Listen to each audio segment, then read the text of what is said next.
This is part of the ARINS initiative, which is a collaboration between the Keough Institute for Irish Studies, University of Notre Dame, and the Royal Irish Academy. This series has been going on now for some period of time, and there are major research outputs associated with ARINS. ARINS is analyzing and researching Ireland North and South. So the commitment of this particular activity is to try to understand the future constitutional arrangements in Ireland, but also the social, the cultural, the political relationships, and what form they might take. It's nonpartisan, but it's engaging in these fundamental questions. And one of the key series which is developed in this is Conversations on Britishness and Irishness. I'm delighted to welcome our speakers here today. This is also a collaboration with Queen's University Belfast, and we'll hear more about that, I'm sure, in a moment, and the Senator George Mitchell Institute for Global Peace. So without further ado, invite Richard English and Dame Louise Richardson to the floor.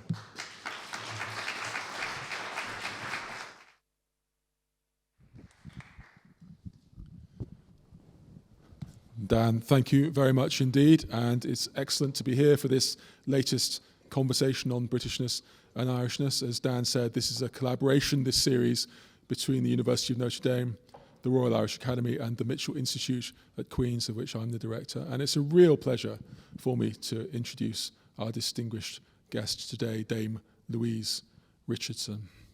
Born in County Waterford, Louise Richardson studied history at Trinity College Dublin. She then studied at UCLA and at Harvard University, where she gained her PhD at Harvard, and then worked for 20 years on the faculty of the Department of Government, teaching courses on international security and foreign policy. After Harvard in 2009, Louise Richardson became the Principal and Vice Chancellor at the University of St Andrews in Scotland. In 2016, she became the Vice Chancellor at the University of Oxford. And in 2023, she became president of the Carnegie Corporation of New York, the philanthropic foundation founded in 1911 by Andrew Carnegie. At St Andrews, at Oxford, and at Carnegie, Louise Richardson was the first woman to hold those prestigious posts. In 2023, the Irish government asked Louise Richardson to serve as the independent chair of its consultative forum on international security policy. A prize-winning teacher at Harvard, Louise Richardson is a distinguished scholar. Her books include the classic 2006 study, What Terrorists Want, Understanding the Enemy, Containing the Threat.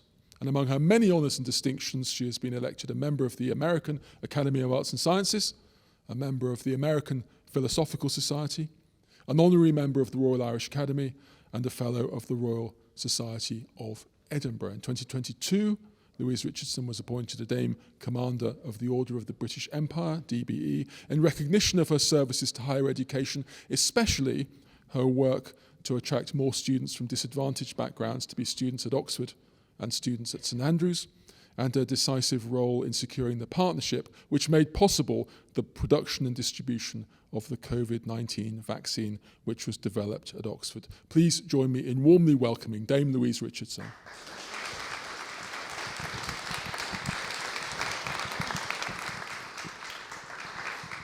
The first part of today's conversation will involve me asking Louise some questions around our themes of Britishness and Irishness, and then there'll be the opportunity for you to ask questions, so please do prepare and think of the things you'd like to ask Dame Louise, and we'll look forward to getting through as many of those as we can. Louise, in your book, What Terrorists Want, you say that, I'm quoting, quote, "I grew up with a passionate hatred of England. And at school, you say, we learned Irish history as a long series of heroic efforts to throw off the evil yoke of the British." You also allude to some of the ways in which at Trinity your thinking began to evolve in different directions, perhaps. Could you say something about those early senses you had of Irishness, of Britishness, of Englishness, and about the influences upon you? Thank you, Richard, and thank you for that generous introduction, and thank you all for taking time out of your days to be here. It's a pleasure to be back. Well, I expect my experience growing up may be similar to many people in the room. We, at school, gathered for assembly every morning beneath the crucifix and the Proclamation of Independence with the photographs of what we were considered the 7 martyrs who'd signed the Declaration of Independence. And so we grew up where the only version of Irish history we heard was one of Irish heroism and English perfidity, if you like. And so there was never any questioning of that. And it was easy to hate England and England as an abstraction because you never really encountered any English people. And then at one point, my parents, I grew up in Tramore, which is a seaside town, and lots of tourists in the summer. And some summers, my parents, to get more money, would take in visitors as B&B and turn the house into a B&B. And we'd all sleep in one bedroom and rent out the others. And then we had some English visitors, and this really threw me for a loop because these seemed perfectly reasonable people. And I then decided I hated the English government rather than English people. And I have to say, this didn't come from my parents at all, who were completely non-political. And in fact, I remember one of the teachers at school asking my mother, how was I such a rabid Republican? And my mother attributed to Gaeltacht na Rinne, which may be the Ring Gaeltacht, where I spent every summer. But the more I read, the more I learned about broader perspectives, a different perspective on Irish history. Coming to study under T.W. Moody at history, I learned an entirely different version of Irish history, which when I would go back and explain at home, my mother would dismiss as Trinity talk. But I became fascinated by how two sets of people occupying the small island could have diametrically opposed interpretations of the same historical events. But I do think in terms of, and I may be jumping the gun here, being a citizen of a small, poor country that was colonized, if you like, versus being a citizen of growing up as a citizen of a more powerful country has an enormous influence on one's view of the world, and certainly had a great influence on mine. So I hasten to add that by the time I came to Trinity, and certainly by the time I finished at Trinity, I had a more nuanced perspective on Irish history and on Britain too. And after Trinity, you moved to study in a much more powerful country, because you went to study at UCLA in Los Angeles on the West Coast, and then at Harvard and Boston on the East Coast, where you, as I say, worked for a long time at Harvard. Were there ways in which that period of living in the United States affected your sense of, altered your sense of Irishness? Absolutely. Certainly going to California, where you realize that nobody appreciated these fine distinctions that were so important to us, and they didn't matter to them. I mean, people had no concept that Ireland, there was a Republic of Ireland that was independent of Britain, that was separate from Northern Ireland. People vaguely thought that Dublin and Belfast and London were all close together and occupied by similar nice people. So you suddenly realize that the things that were so important were in a broader scale much less important, and certainly not at all important to other countries. And yet there was this benign attitude towards Ireland, but a very vague, benign attitude. Couldn't understand why Catholics and Protestants were killing one another, but that was kind of perceived as part of the same mythology that Irish were drunks and fought brawls. You know, there was no sense that these, as I say, these political differences had any significance. Now, that was very different moving to Boston and Harvard.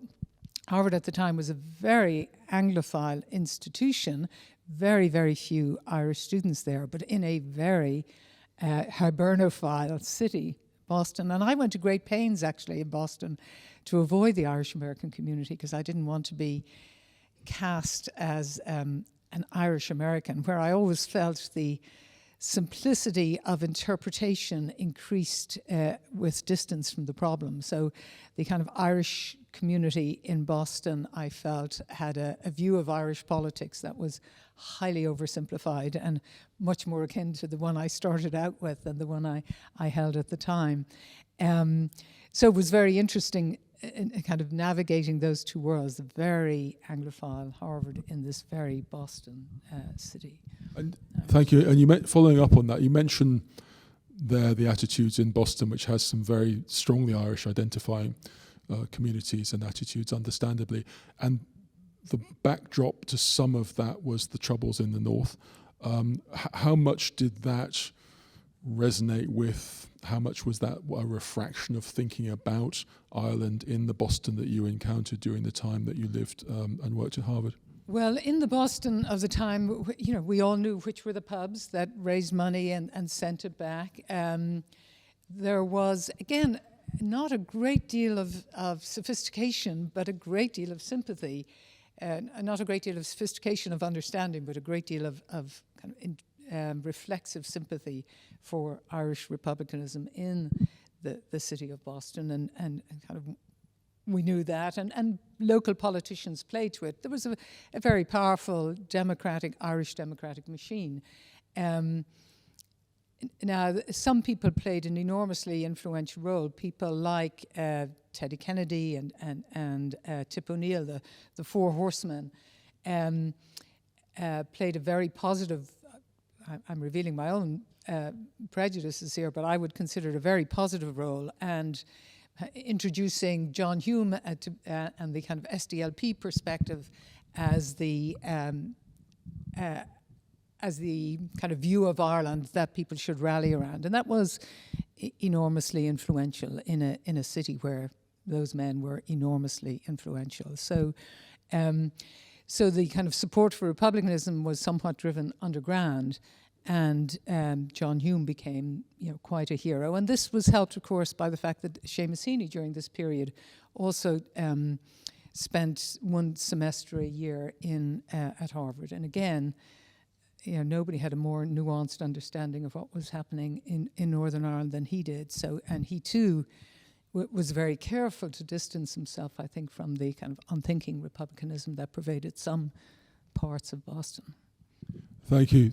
After Harvard, you then, as I said, moved to Scotland, where you were principal and vice-chancellor in a very successful period as vice-chancellor at the University of St Andrews.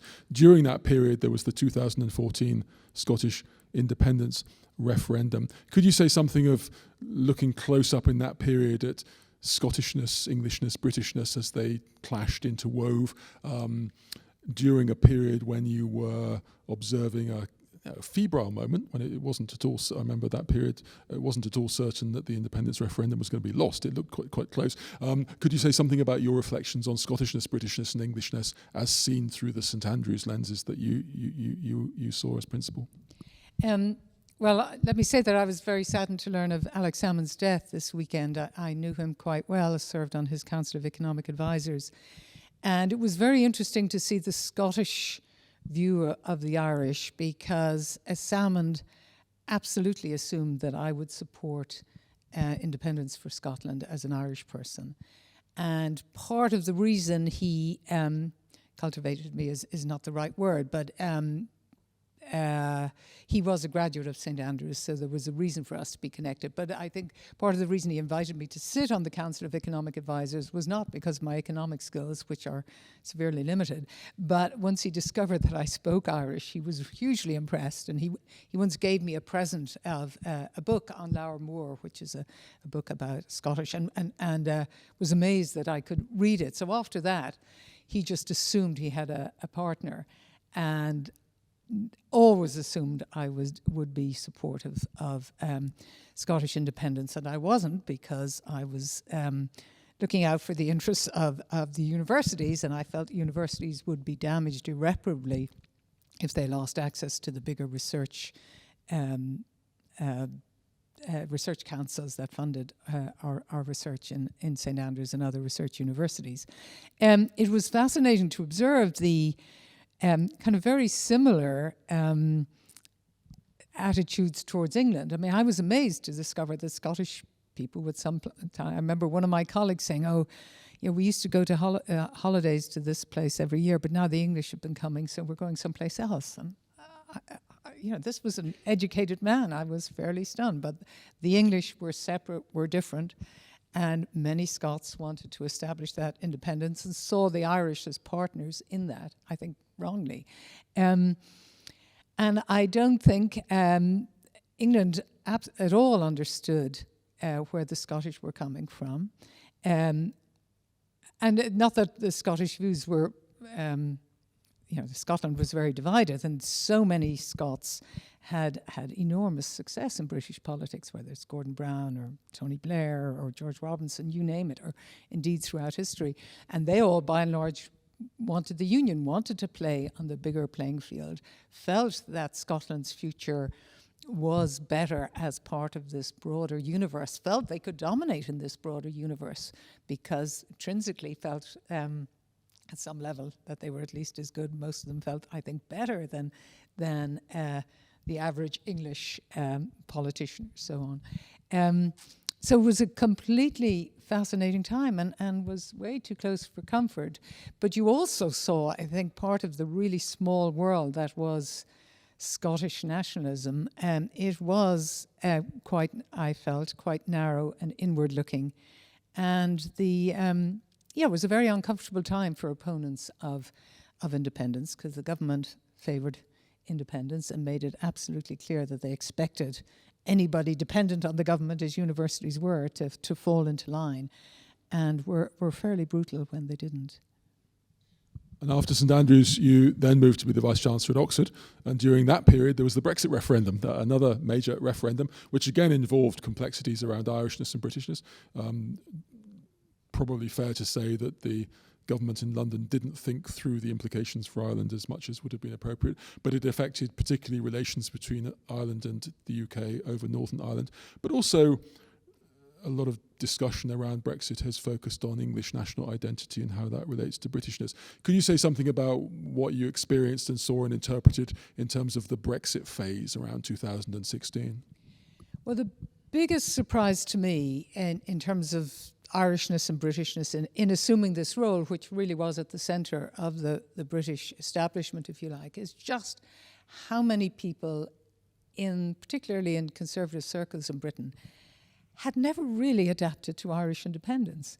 Never really felt that Ireland was a completely independent country. And I remember giving a talk at a club, and I can't remember what I said, but one of the people at lunch afterwards kind of said, well, but it's easy. You can just rejoin us. And I thought he was kidding, and then realised actually he wasn't. And the one particular story that had a big influence on me was at Davos. A member of the British cabinet was speaking Davos one winter, right in the middle of the whole Brexit debate. And I spoke to him afterwards, and I said, you've really got to think about what this means for Ireland. And he said, and he was a man I respected and admired, he said, Irish made such a terrible mistake. They should have just left when we did. He said, we'd be in a much better negotiating position if it was Dublin and London versus Brussels. And I said, but that's absolutely not on the cards. And he said, well, they're going to have to leave anyway, because it's going to ruin their economy when we leave. So they're going to have to leave. So it'd be much better. Terrible mistake on Ireland's part.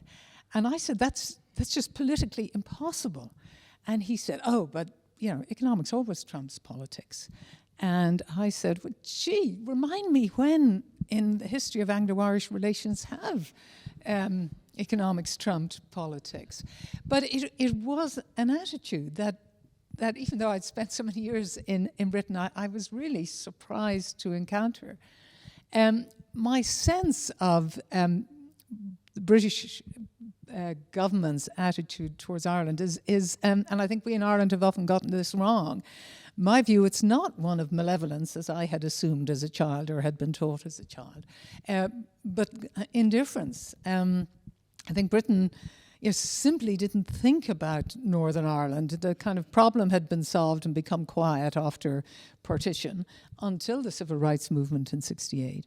And then again, when it came to Brexit, they absolutely simply didn't think about the implications of this for Ireland, and particularly for Northern Ireland. And people who had worked hard to achieve peace in Northern Ireland, like Tony Blair or John Major, did try to raise this issue and never succeeded. It never succeeded in getting any traction at all. It was just...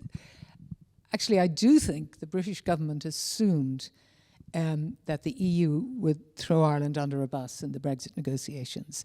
they assumed right up to the end, and they proved wrong in that. And so I actually found it to be quite a difficult time to be Irish in Britain. You were watching this happen.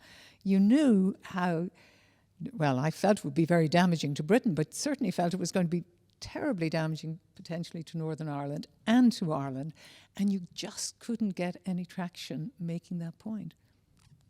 A number of those Conservative politicians are Oxford educated. Sorry about that. Yeah, I'll move swiftly on.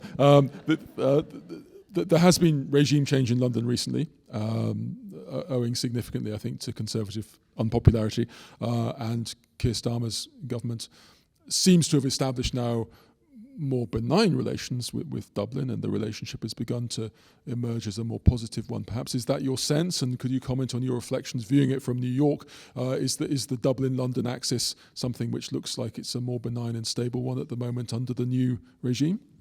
Yes, I think it really does. I would say I do think the Irish government, I felt very proud to be Irish listening to representatives of the Irish government on Radio 4, BBC Radio 4 in England throughout Brexit, being reason itself, arguing very reasonably throughout and in quite a compelling way.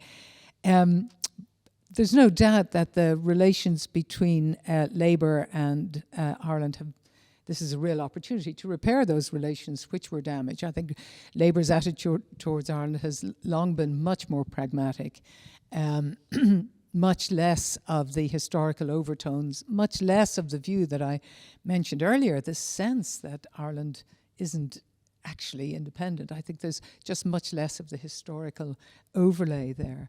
So what you actually had for the past several years, I found, where you had what I think will be the last of the Irish-American presidents in Washington. So you actually had the Irish government appealing to the Biden administration to put pressure on London. That's how the Irish government made progress with London.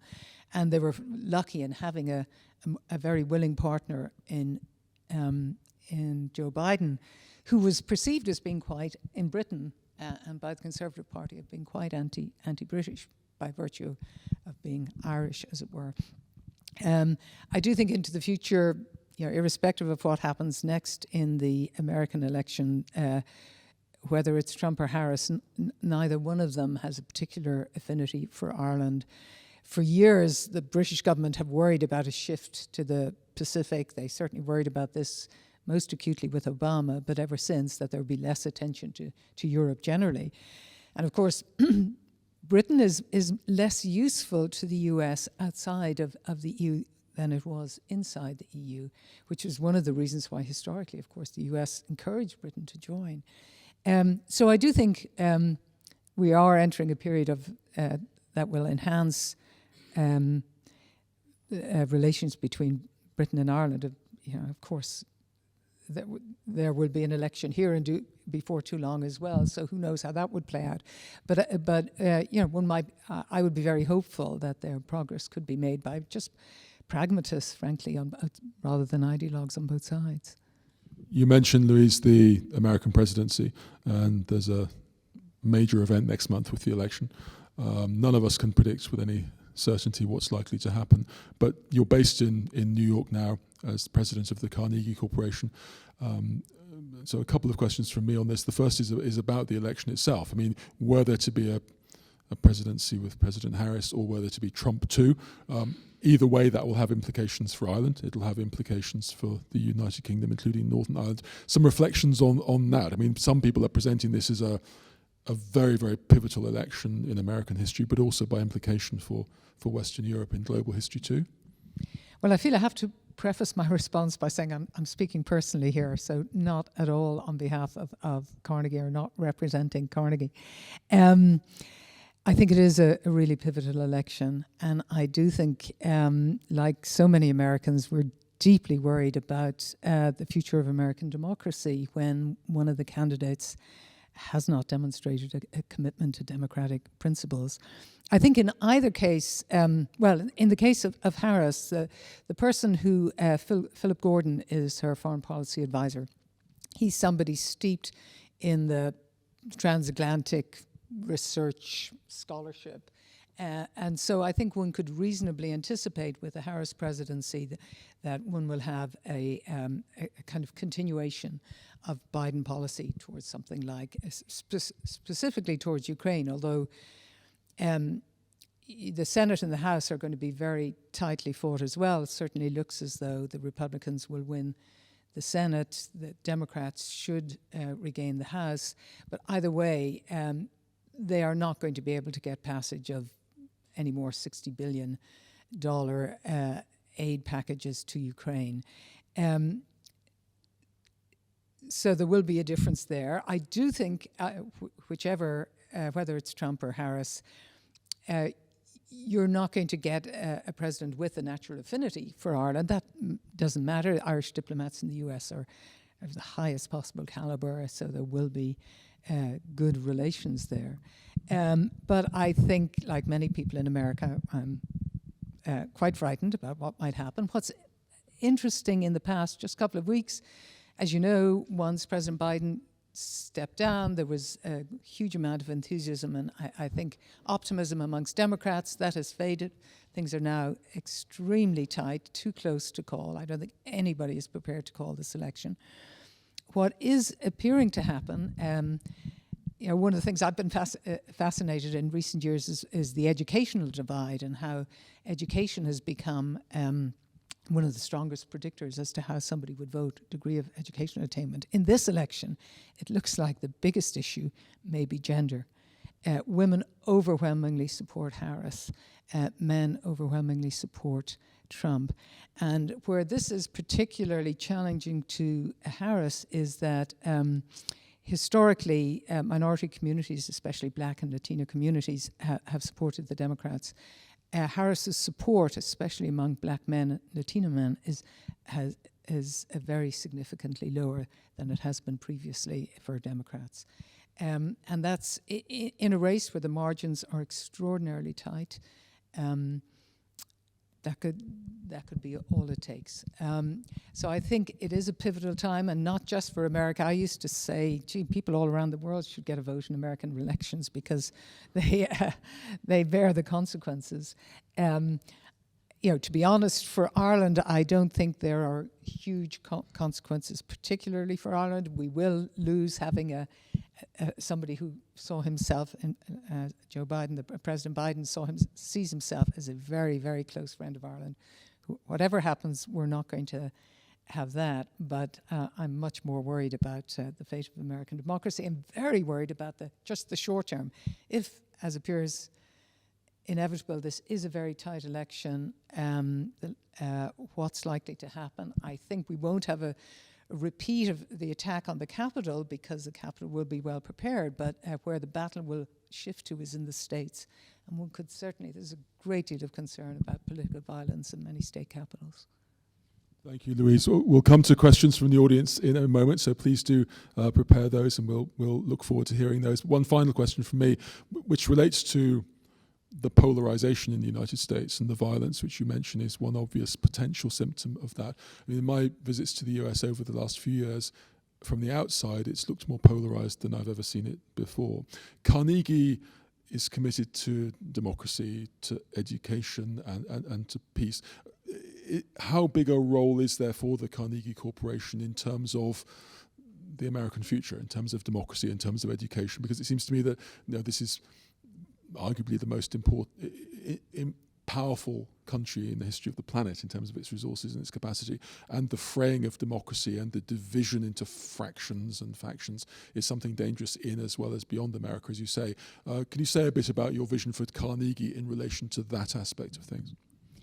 Yes, well, actually, since assuming the presidency of Carnegie a year and a half or so ago, I have pivoted the corporation to addressing political polarization because I was stunned coming back to the US, having been outside the country for 14 years at the accelerated pace of polarization. And I think, we all witnessed real polarization in Scotland at the referendum, in Britain on the Brexit referendum. But post the pandemic, I think Britain was less polarized than it had been prior to the pandemic, whereas at the end of the pandemic, the scale of polarization in the US is truly off the charts. And it's not just people disagreeing with one another, but people actively disliking people with a different point of view. So we have initiated a raft of activities trying to address this in the short, medium, and long term. In the long term, we're asking all universities to nominate their academics who are working in this area, and we're funding research by about 30 academics a year, or each year for 2 years, who will help us understand and this problem.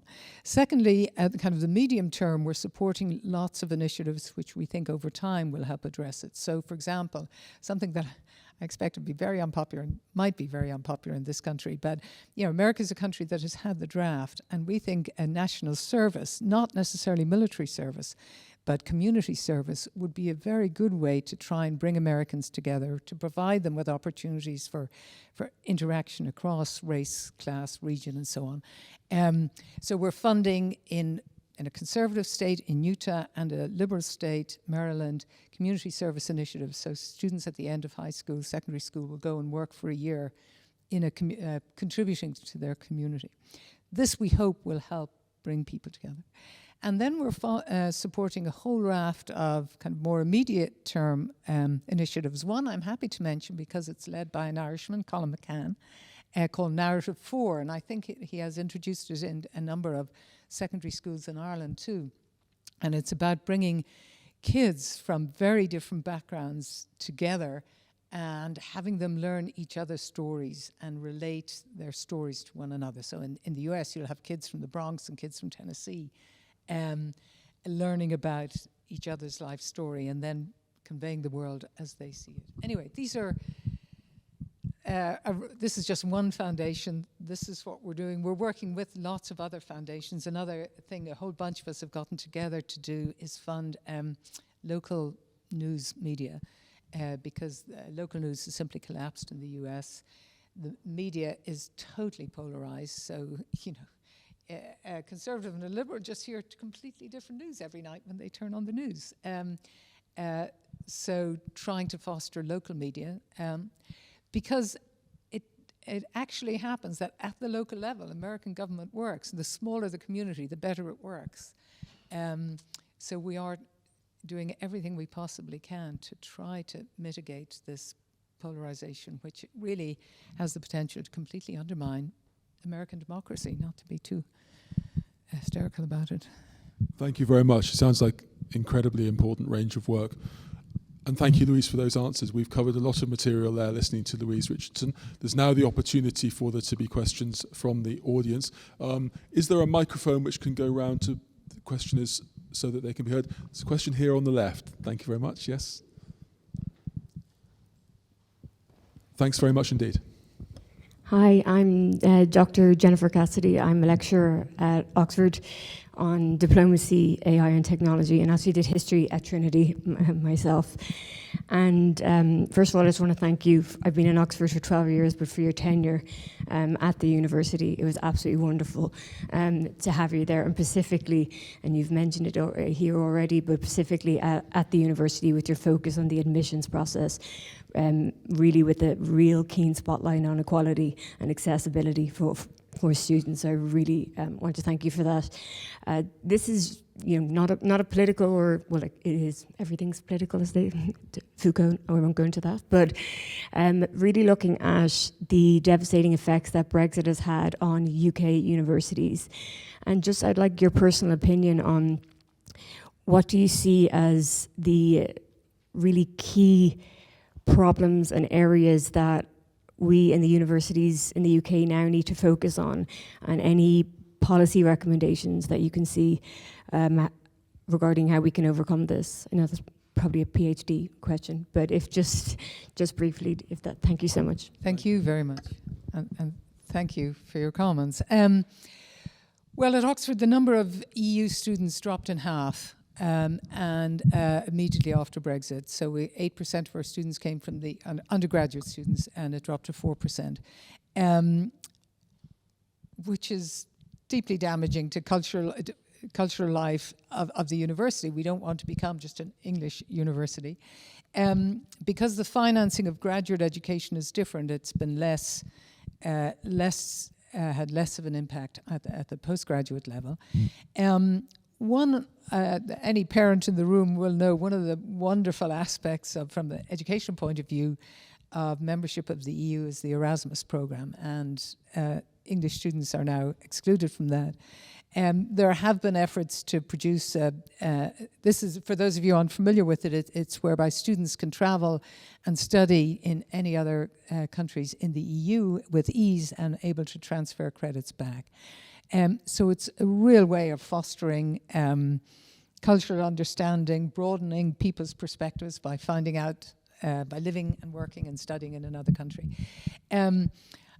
So one policy recommendation would be to figure out a way to get back into Erasmus. I think it's generally accepted that Brexit has not been a success for Britain, for any part of Britain really. There's no noises from the new government that they're planning to do anything radical at this stage. I do think over time they probably will try to. I think their effort at the moment, which is probably the best thing one can do, is to just try and figure out every way they possibly can, short of reopening negotiations, to make ties closer with Europe. And I think we at universities should be at the forefront of that. And as far as possible at universities, I think we should be fundraising to try and provide scholarships for the EU students we're losing, because now the only EU students who can come to a place like Oxford are those who can afford to pay foreign fees.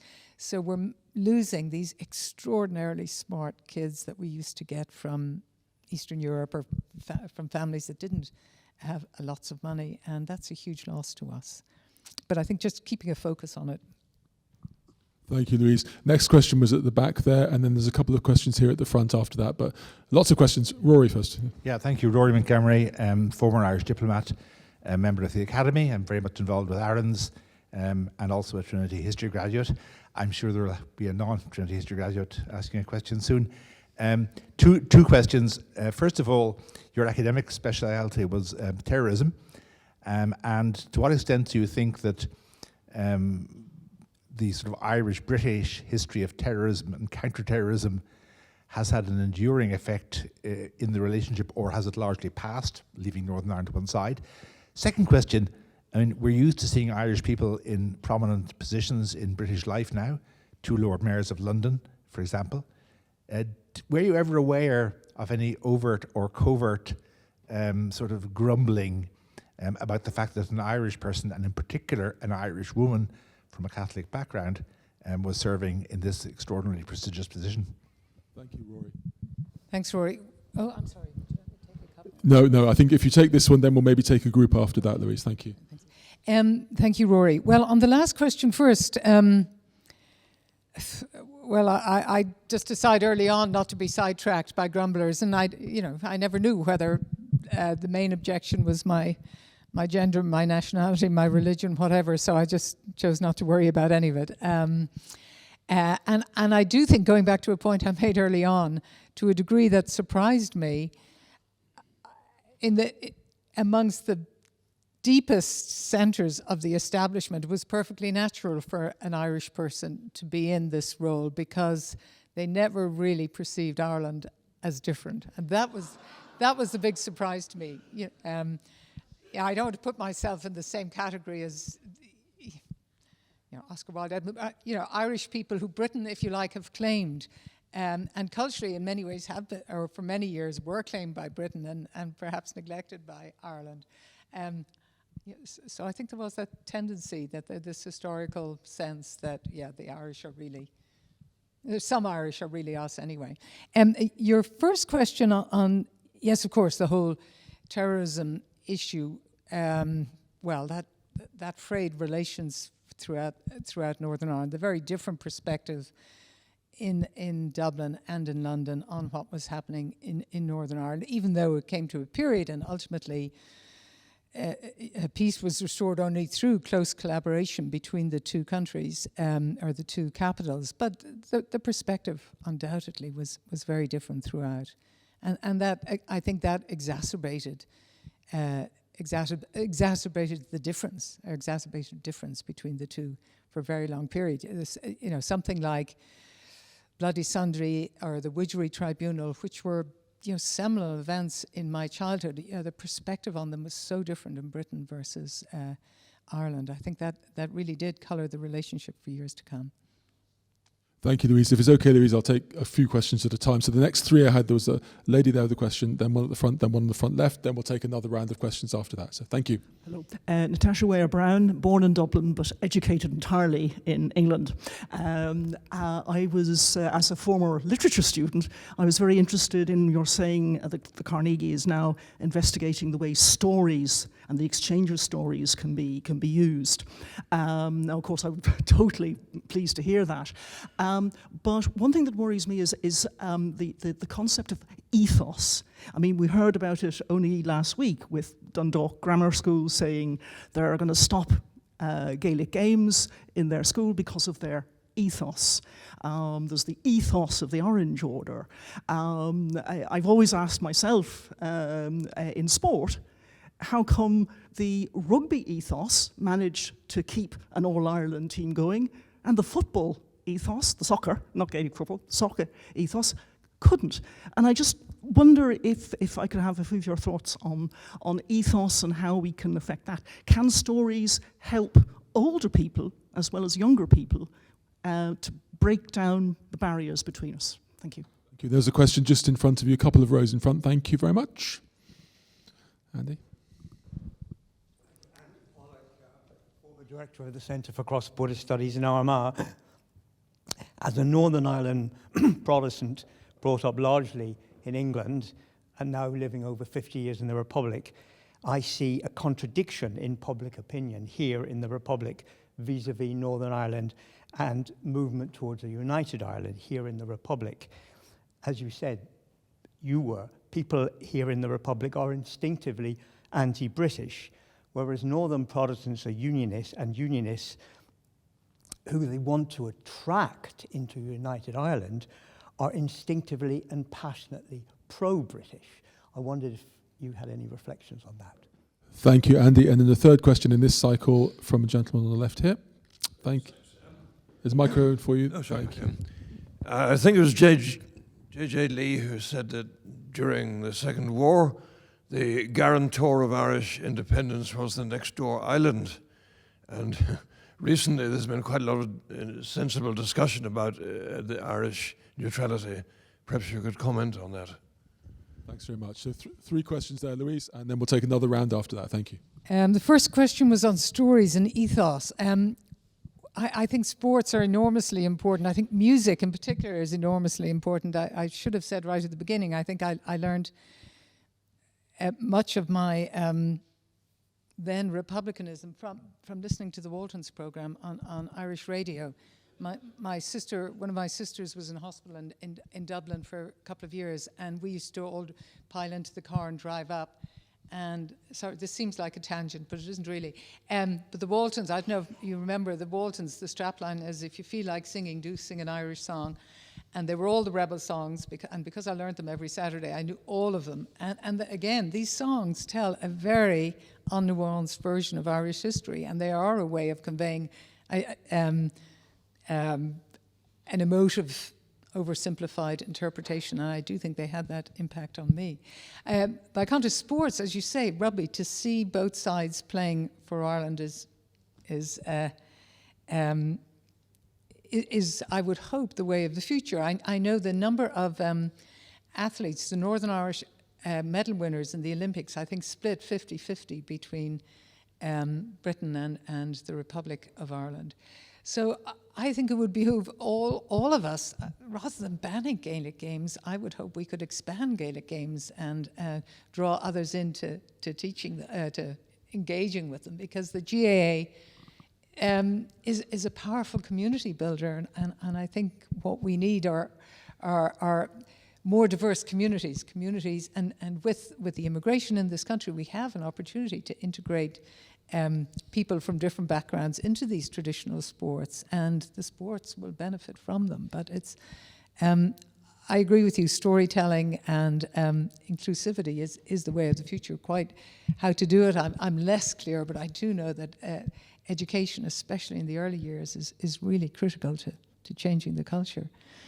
On the question of contradictions, I think Ireland's attitude toward Northern Ireland is full of contradictions. I think some of the work that's being done by Aaron's is demonstrating that while people in the Republic will say they would like to have a united Ireland, they haven't really thought through what price they would be prepared to pay. And just to link these two questions, for example, if Ireland were to be united, one part of the country is currently a member of NATO, one is not, would the Republic of Ireland be willing to sacrifice its neutral position?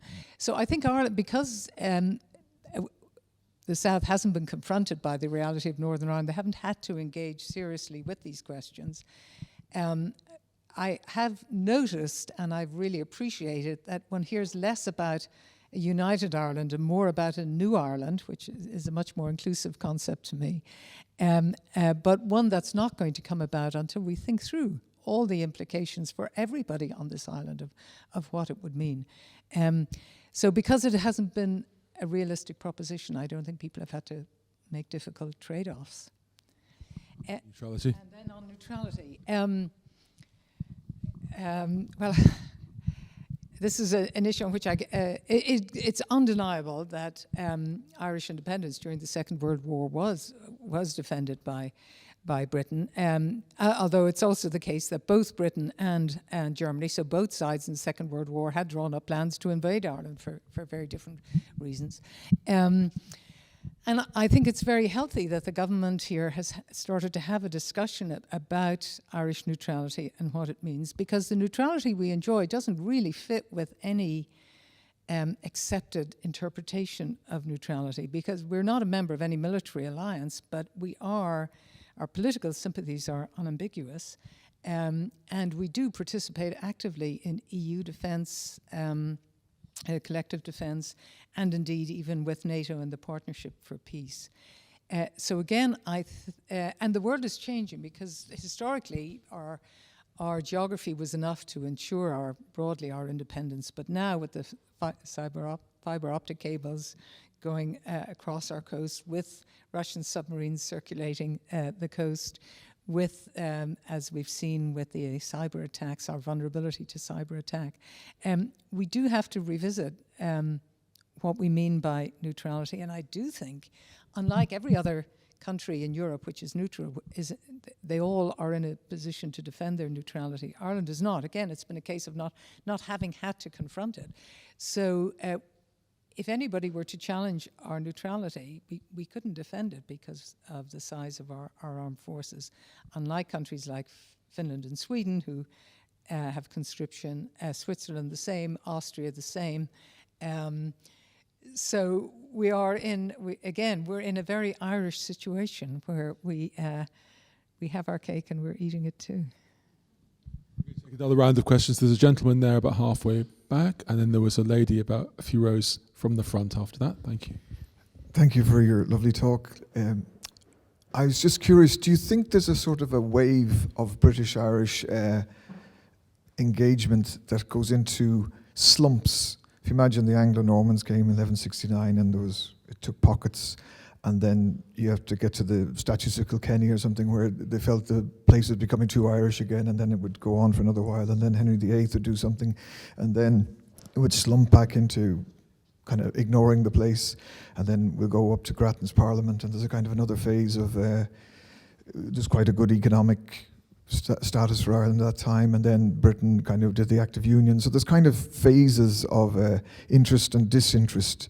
Is there some kind of fairly impressive current phase of English interest in Ireland and regaining the place even? The United Ireland might ultimately be a united Great Britain and Ireland.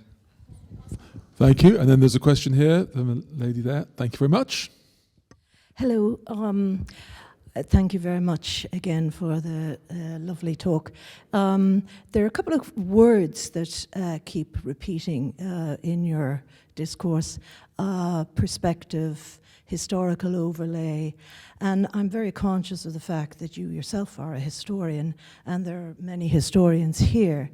I was reminded in this context of E.H. Carr's famous adage, you know, there's no such thing as history, there are only historians. And so in that context, it seems to me that Ireland has been trying to look at itself more than it had previously. That's undoubtedly the case. I think that's less the case in England. I was shocked to be seated by a middle-aged man, a lawyer from London, sometime last year at a dinner, and we got discussing Ireland, England, and he and the relations. And I asked him about the education that he had received as a school child, and he said nothing at all about Ireland. And then I asked him, well, what did you learn at school about your empire and how extensive it is and the extraordinary reach that it had? He said nothing. So I think there's a huge amount of ignorance on the English side. I'm a bit confused about Britain and Englishness, because it seems to me the Scots have their own identity and characteristics, the Welsh too, but it's the English, I think, who stand out in this regard. They have a complete lack of understanding and knowledge because they have no knowledge. So I just wonder if you discuss that a little bit.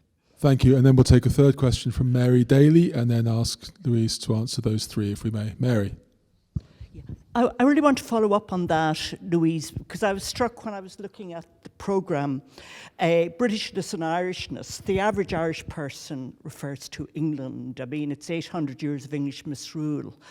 And I really do think teasing out, I mean, as you said, there was this debate about English nationalism that reared its head in the post-Brexit era, and there were attempts by some people to look at that. Could you just disentangle that a little bit more? And then before I sit down, just one comment. The comment that resonated with me most in what you said was the understanding that in Oxford, a lot of people did not recognise the legitimacy of an independent Ireland. I was a student there in the early 70s, fairly rough times, Bloody Sunday, Widgery et al., and I got into a long argument one night with a fellow student, also historian, well informed about 19th century Ireland, and we went on for about 30, 40 minutes, the two of us. Everybody else had gone off from the common room, and he ended up by putting the rug from under me, having agreed with everything, saying Britain made one mistake in Ireland, we shouldn't have left in the 1920s. I ran out the door and nearly knocked the warden flat. And he called my husband a couple of days later to see was there anything wrong between us, because I was in floods of tears. But it was a very instructive lesson for me as a historian of 20th century Ireland. It actually did change a lot of the way I assessed many historical issues. You went to the States, I went there, and it was very significant for me, and it really informed so much of my teaching. I'm a bit shocked to hear that things were not that much better when you were there many years later. Three more sets of questions there, Louise. Thank you, Mary. I do think things are better, to be fair, and I think the views that we both experience are confined to a smaller group than would have been true when you were a student there, and I certainly hope that's the case. On the question of Englishness versus, we haven't mentioned the Welsh at all. They're always the forgotten ones. Yes, we're mainly talking about England when we refer to Britain, and this is a real point of contention amongst Scots. Part of the problem is the discrepancy in size between England, Scotland, Wales, Northern Ireland. If you look at the American states and their federal system, yes, you have, there's a whole diversity of sizes, but you don't have any one state that is much bigger than the others. And that, I think, drives a lot, much bigger, much richer, much more powerful, and holds the capital city where most of the wealth resides. So that's why I think it's the English, the culture that has dominated. Although, you know, Irish and Scots have done, and indeed Welsh, have done extremely well in, you know, the expansion of the British Empire and in British cultural and political life. Ultimately, Brexit was emphatically an English phenomenon. It wasn't the Scots, it wasn't the Irish, North or South, who thought this was a good idea. It was very much an English nationalist phenomenon. And it's hard to see how that can change, just given the discrepancy of wealth and size and influence of the different component parts or the different nations of the UK. Now, it doesn't follow that smaller, weaker ones should hive off. I think one of the great benefits to the world that the EU has brought, I've always felt, is to downplay the importance of borders. That's why I opposed Scottish independence. I felt it was a step backwards, that we should make the borders less important. That's what the Good Friday Agreement sought to do here too. But it does require a greater wisdom amongst those in the seat of power in England, in Westminster, if you like, a greater sensitivity to the interests and the perspectives of the smaller nations than they've often demonstrated. And I'm afraid I forget the first question. Oh, right. History, and I couldn't agree with you more on the importance of history. And you know, I don't think it's fair to say that the English are ignorant. I think I don't think enough history is taught in any schools anywhere. And while I learned a great deal of Irish history at school here, I'm not sure that I learned much of anything about British history, or certainly not until I went to university did I learn European or American history. So if I had influence on the school curriculum, I would significantly increase the history taught. And I do think it matters in terms of developing a sense of national identity, certainly. And we're seeing this in the US at the moment, where kids by and large don't know US history, and indeed what should and should not be taught at school is now becoming a much fought over issue. And then there was the very initial question about the slumps, if you like, in Anglo-Irish relations. Slumps was your word. As Richard and I were talking before we came in, Richard said something with which I agree entirely, which is that, which is another way of categorizing what you said, which is that Anglo-Irish relations tends to go from crisis to crisis. So there will be a crisis and Britain will pay attention. And then the crisis is resolved, and then Britain, England, moves on and doesn't pay attention again until the next crisis emerges, and partly due to neglect. I don't honestly think Britain has designs on Ireland. I think there are certain members of the establishment, I have learned to my surprise, who think we should never have left and should rejoin Britain. I do think that's a relatively small number. People tended to laugh when you said, "What about we rejoin?" But actually, I think that's been on the cards. The notion of, well, would Ireland would a new Ireland rejoin the Commonwealth, for example, as a price for making a new Ireland more attractive to unionists in Northern Ireland? That's not an inconceivable proposition, it seems to me. I'm not a betting person, but if I were, I wouldn't bet it would pass in a referendum today, but one could imagine a situation in which it would. And indeed, De Valera considered something like this during the Second World War as a trade-off in return for getting Northern Ireland. I think Garret Fitzgerald considered it at one point as well. So it's not as outrageous as it sounds, but I don't think Britain is clamouring to regain Ireland. Yeah.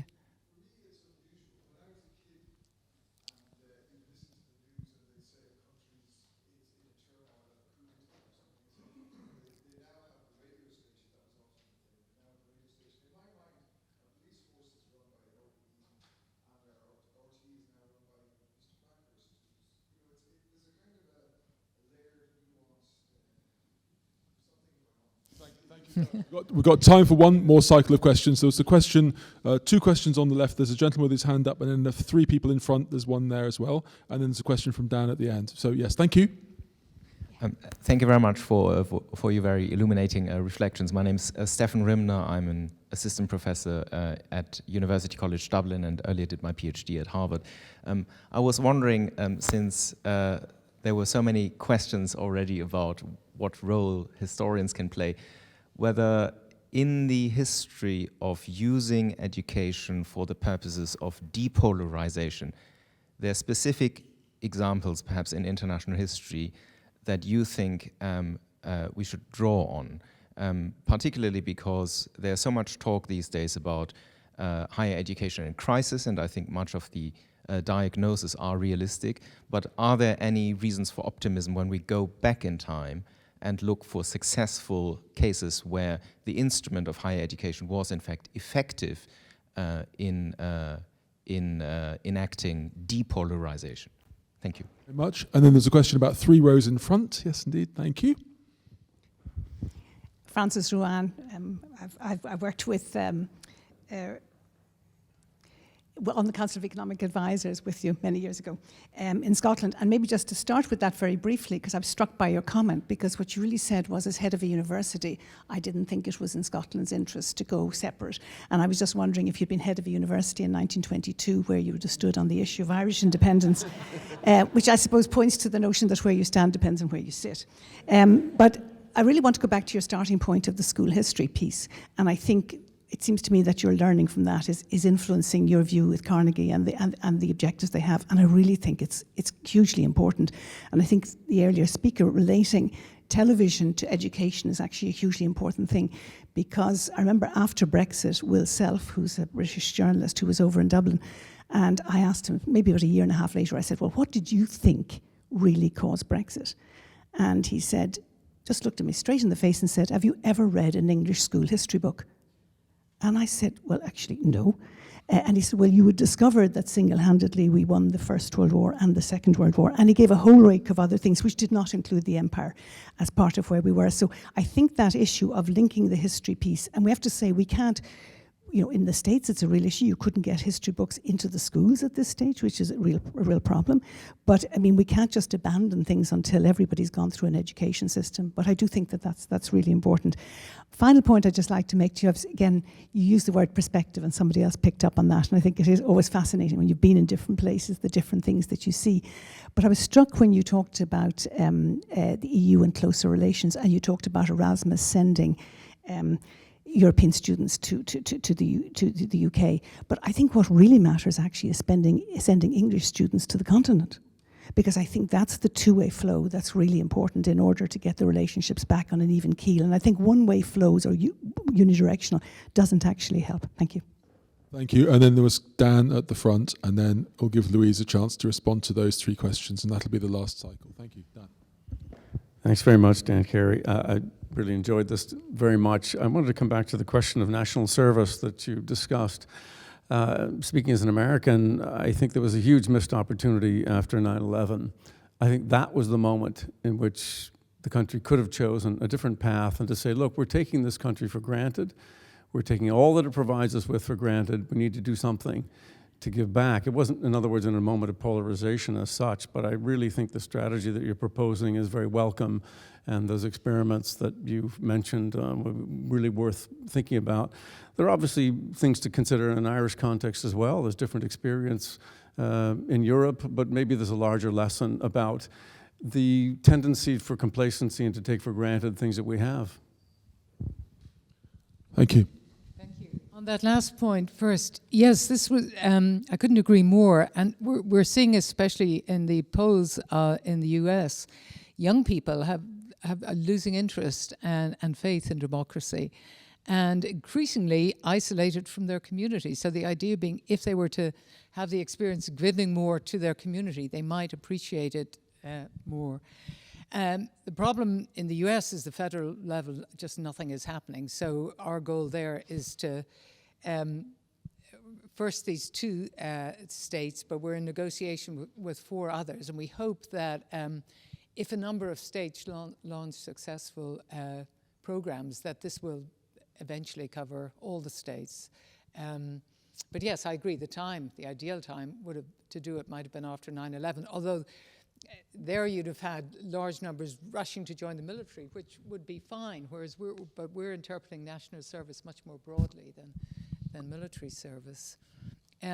Francis, lovely to see you again. On teaching history, we recently funded a study which I found very interesting and consistent with other studies of parents in America, conservative and democratic parents, or Democrats and Republicans, on what should and should not be taught in school.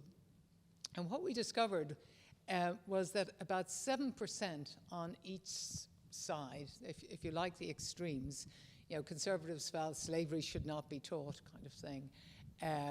Only 7%, and similarly, similar set on the Democratic side. But there was actually an enormous convergence on what ought to be taught. But there was gross misunderstanding of what the other side thought should be taught. So Republicans felt that Democrats didn't want to teach anything about, one side thought, trans rights were being shoved down their children's schools. The other thought the iniquities of slavery was being shoved down their children's throats, when in fact most parents actually agreed on what ought to be taught in schools, but thought the other side didn't. And that's consistent with studies of kind of politicians versus the public at large. Our leaders tend to be more polarized than the population at large. And this is accentuated in the US case by the nature of the political system, where you have a two-party system, and you have primaries where to win a primary you have to play to the extreme and so on.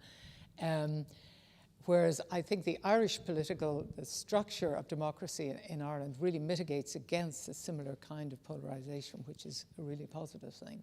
But we're absolutely agreed on more history all the time. Forgive me, I'm forgetting the first question. Oh, yes, of course. Sorry, you were asking, I beg your pardon. Yes, a historical example, I beg your pardon. Well, I spend my life in universities, and so I'm a perennial optimist, because universities are the last bastion of the optimists. And I generally think education is the solution to every problem. But I'm having a hard time coming up with actual examples of cases where higher education has actually solved a problem. It was completely appalling in Weimar, Germany, for example, how many academics actually sided with the Nazis, which is not what one would expect or what I would have hoped would happen. And I think we should all accept that our universities have accommodated a degree of ideological conformity which is quite unhealthy, and that we have been resistant to as much ideological diversity as in our universities as I think would be healthy, and as I hope we've learned from this experience we'll be much more open and solicitous of diversity in all its perspectives, in all its meanings. But actually pointed to an historical example. Can you help me out? Can you think of one, Richard? Well,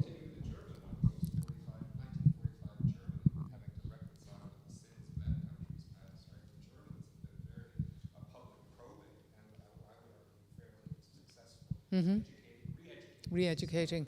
I think there's also, close to home for us at the Mitchell Institute in Queen's, in Northern Ireland, it's still the case that for many Northern Irish kids going to university, the first time they're formally educated with someone from the other community is at the university. And while I wouldn't want to exaggerate the benefits of that, it does seem to me that there's of necessity some kind of accommodation and comity, if not amity, which has some footnotes to it. So while I don't think it's been utterly transformative in producing peace, I think the effect of a genuinely shared space of education in a divided society as we move out of conflict into something more benign has been a non-trivial development. So I think that would align with the sorts of things you were arguing. Mm-hmm. Sorry? Yes, yeah, okay. We are seeing today, sorry, carry on. American universities today are all, or everyone I know, setting up programs to teach students how to disagree responsibly and so on. Now, in a sense, this should have been done long ago. We shouldn't have to teach this, but we clearly do have to teach it. And I think a lot of universities now are working very hard to try to help students disagree in a constructive way and engage with conversations they don't like and perceive part of their education as being to listen to the other side. I would say when I was at Oxford, I did every single student who matriculated as the price of getting admitted to Oxford had to listen to a lecture from me. And every one of them got the same lecture. And it said to them, look, you're going to hear views you don't like. You have no right not to hear them. Your responsibility is to engage with them and be open to, endeavor through reason to change their mind, but above all, be open to having your own mind changed. And my mantra was the Augustinian one, audi alteram partem, listen to the other side. And I think students have got to get that message from the minute they walk into school, and they shouldn't have to get it when they come to the university, but if they need it, they should absolutely get it there. It's a very appropriate note on which to finish, Louise, because one of the things when the Royal Irish Academy and Notre Dame and Queen's set up this series of In Conversation discussions was the idea of people having different perspectives put publicly in ways that could be respectful, that could be dialogic, that could be mutually informative. We've covered an enormous amount of ground today in a very vibrant conversation. Thanks very much to colleagues from the Royal Irish Academy and Notre Dame for hosting this. Thanks to the audience for your participation and for the wide range of questions. You're all very warmly welcome to join us now here in the Academy for some lunch if you have time to carry on the conversation informally. But for a wide-ranging set of rich insights based on incredible experience and wisdom, please join me in thanking our guest, Dame Louise Richardson.